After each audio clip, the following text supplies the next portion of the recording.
કારણ કે આ ભાગવતની કથા છે એ દિવ્ય છે, મને અને તમને બંનેને આ ચિત્તની શાંતિ પ્રાપ્ત કરાવે એવી કથા છે. જેમ સૂર્યનો તાપ હોય, તપ્યો હોય, અને રાત્રે પૂર્ણિમાનો ચંદ્ર ખીલ્યો હોય અને જે શીતળતા મળે, જે ટાઢક મળે, એવી ટાઢક આપણને આ કથા દ્વારા મળે છે. આપણે સૌ પણ આ સંસારના તાપથી તપેલા છીએ. જેમ દિવસના સૂર્ય તપે ને સાંજે ઠંડક મળે, એમ આપણે સૌ આ સંસારના તાપમાં તપેલા છીએ. અને આ ભાગવતના શરણે આવીએ અને આપણા જીવનમાં ટાઢક થાય કથા સાંભળીને.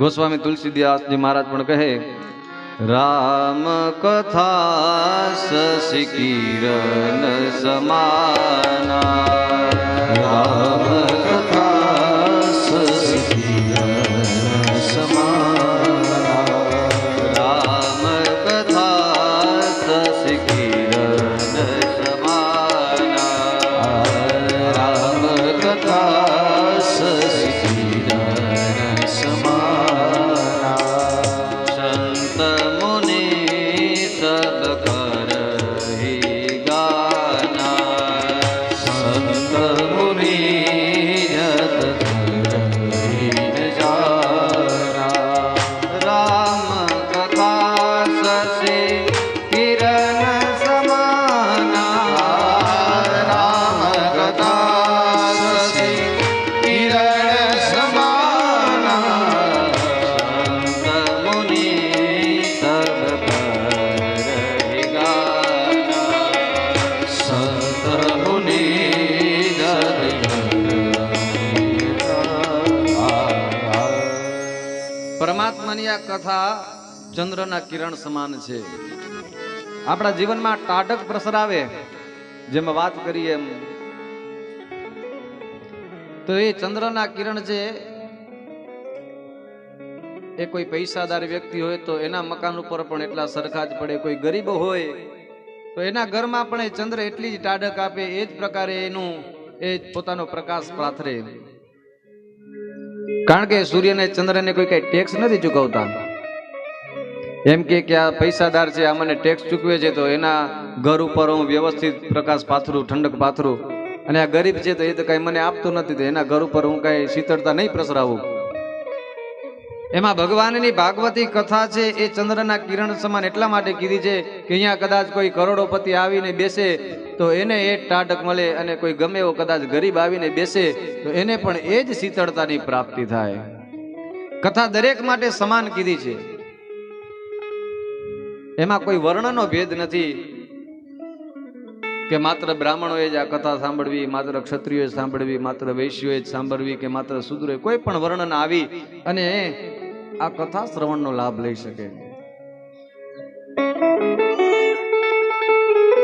આ દિવ્ય પરમાત્માની કથા છે.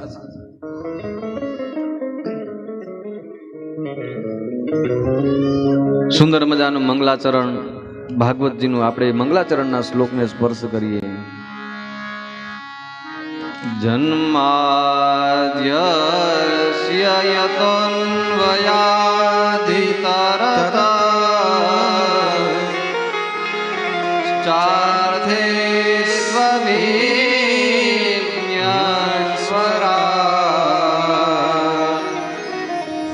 તેને બ્રહ્મ હૃદય આદિકવયે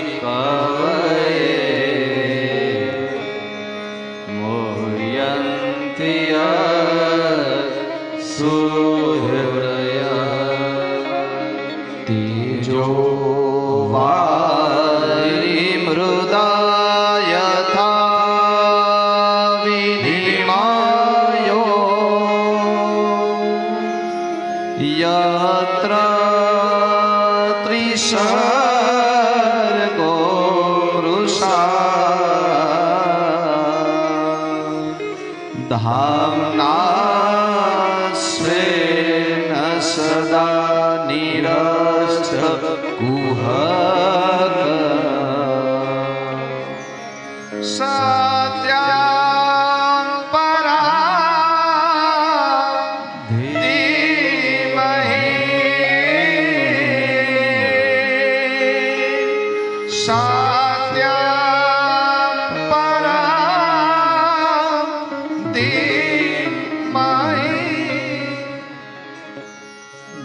જન્માદ્યસ્ય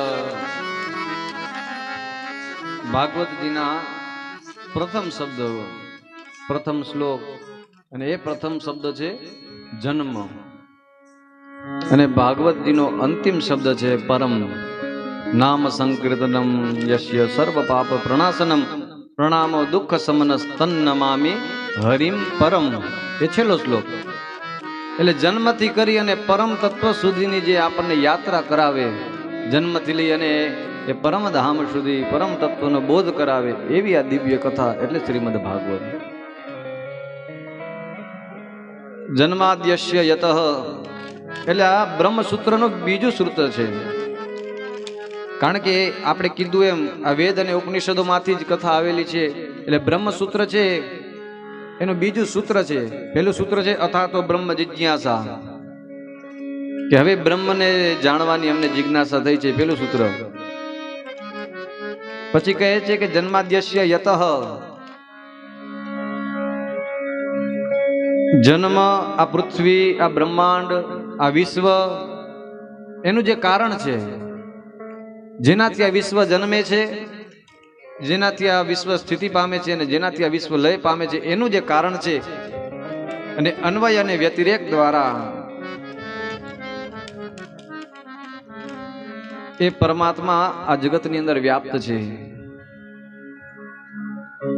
જેવી રીતના એક માટીનો ઘડો હોય તો આપણે એમ કહી શકીએ કે આ ઘડો છે એ માટીનો બનેલો છે. એ ઘડો છે માટીનો બનેલો છે એમ આપણે કહી શકીએ, પણ એનો મતલબ એ જ નથી કે આ ઘડો છે માટી એટલી જ છે, એના સિવાય માટી ઘણી છે. એવી રીતના બ્રહ્માંડ છે એ પરમાત્મા મય છે એમ આપણે કહી શકીએ, પણ આ બ્રહ્માંડ છે એ જ પરમાત્મા છે એવું આપણે ન કહી શકીએ. પરમાત્મા બ્રહ્માંડથી વિશેષ ઘણા બધા છે.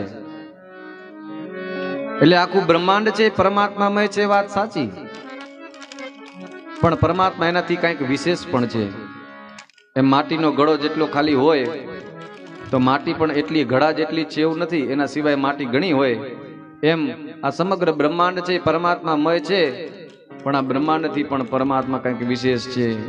અન્વય અને વ્યતિરેક દ્વારા પરમાત્મા એની અંદર રહે છે. તેને બ્રહ્મ હૃદય આદિ કવે, તેને તેના તે તેની રે. તો એક રૂપ છે જે બ્રહ્માજીને પોતાના આત્મજ્ઞાનથી જ ખાલી હૃદયની અંદર સમગ્ર વેદોનું જ્ઞાન આપી દે એવા પરમાત્મા. અને એમની એ માયા દ્વારા મોહયંતી યત સૂરય, દેવતાઓ પણ એમાં મોહ પામી જાય. તેજો વારી મૃદામ યથા વિનિમયો યત્ર ત્રિસર્ગો મૃષા. પરમાત્મા સત્વ, રજ અને તમો ગુણ દ્વારા આ સૃષ્ટિની રચના કરે છે. કેવી? તો કે તેજો વારી મૃદામ યથા, જેને આપણે મૃગજળ કહીએ. ઉનાળાના તડકામાં આપણે હાલ્યા જતા હોઈએ રોડ ઉપર, રસ્તા ઉપર, ગાડીમાં, તો છેટેથી આપણને ત્યાં પાણી હોય એવું લાગે. એને મૃગજળ એટલા માટે કહેવાય કે હરણો છે એ રણની અંદર ક્યાંક ફરતો હોય, એ ઉનાળાની ગરમીમાં એ રણ છે તપતું, એટલે છેટેથી એને એમ થાય કે ત્યાં પાણી હશે, પાણી હશે. ત્યાં જ્યાં દોડીને જાય ત્યાં જોયે તો ત્યાં કાંઈ ના હોય. એમ હરણો છે તરસ્યું ત્યાં ફર્યા રાખે. એટલા માટે એ જળને મૃગજળ કહેવામાં આવે છે, કે નથી છતાંય દેખાય છે. એમાં જગત છે એ ખરેખર નથી છતાંય દેખાય છે એવું પરમાત્માએ રચના કરી છે.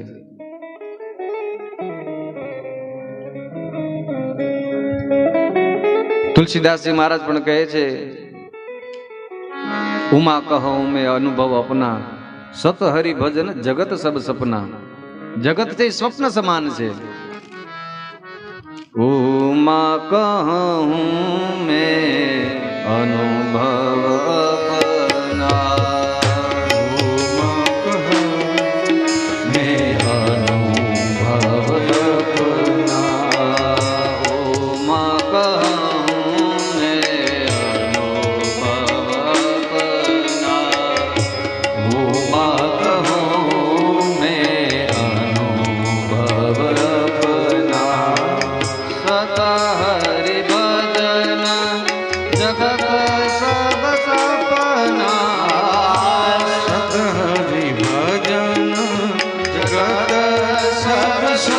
સપના ઓ મા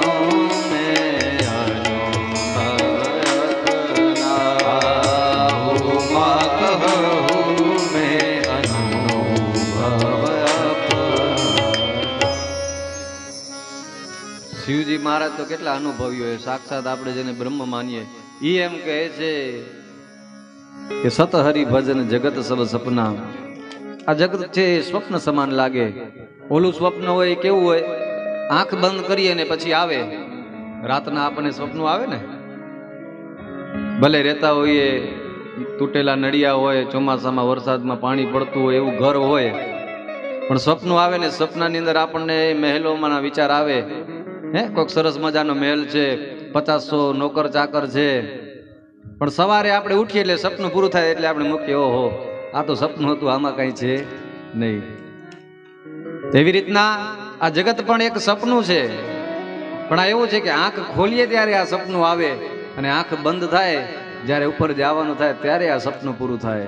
પણ આપણે સપનું છે ને સત્ય લાગે. સપને કો તુમ અપના સમજે, રેત કે મહેલ બનાએ, રેત કે મહેલ બનાए.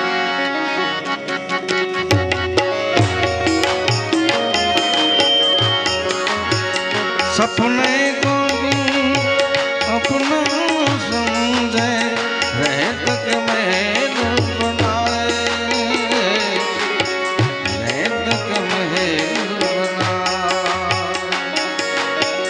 परछाई के पीछे भागे,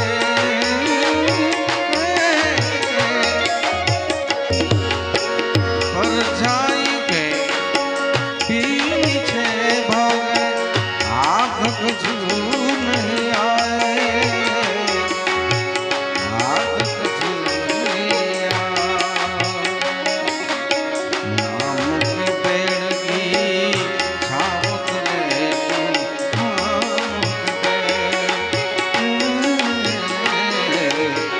नाम के पेड़ के छाँव तले कुछ कर ले विश्राम.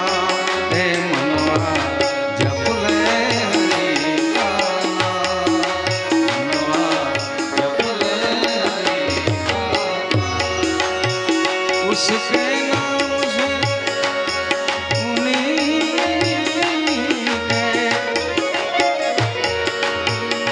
उसके नाम से बन जाएंगे तेरे बिगड़े काम, तेरे बिगड़े काम.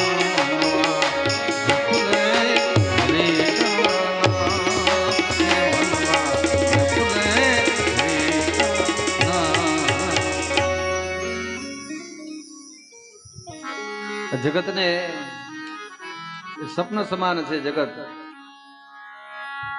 અને આપણે આ બધા રેતીઓના મહેલ બનાવવામાં લાગ્યા પડ્યા છીએ. આપણને ખબર જ છે કે આપણી સમયાવધિ કેટલી છે.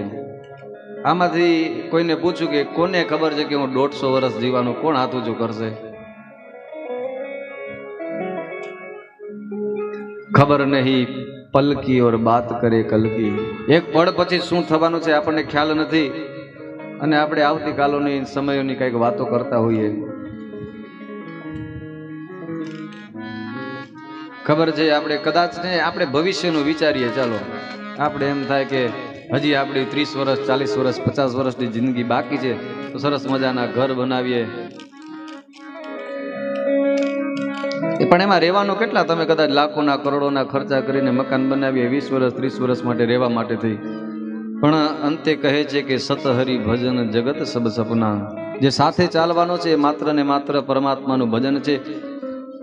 તો તેજો વારી મૃદામ યથા વિનિમયો. પરમાત્માએ આ સંસાર એ મૃગજળ સમાન બનાવ્યું છે કે લાગે સત્ય પણ છે ખરેખર અસત્ય. અને એવા જે પરમાત્મા છે એને કીધું કે સત્યમ પરમ ધીમહી. એવા સત્ય સ્વરૂપ પરમાત્માનું અમે ધ્યાન કરીએ છીએ. આ ધીમહી શબ્દ એ પણ એ વેદોમાંથી લીધેલો શબ્દ, કારણ કે આ ભાગવત અહીંયા એવું દર્શાવે છે કે આ વેદોની કથા છે.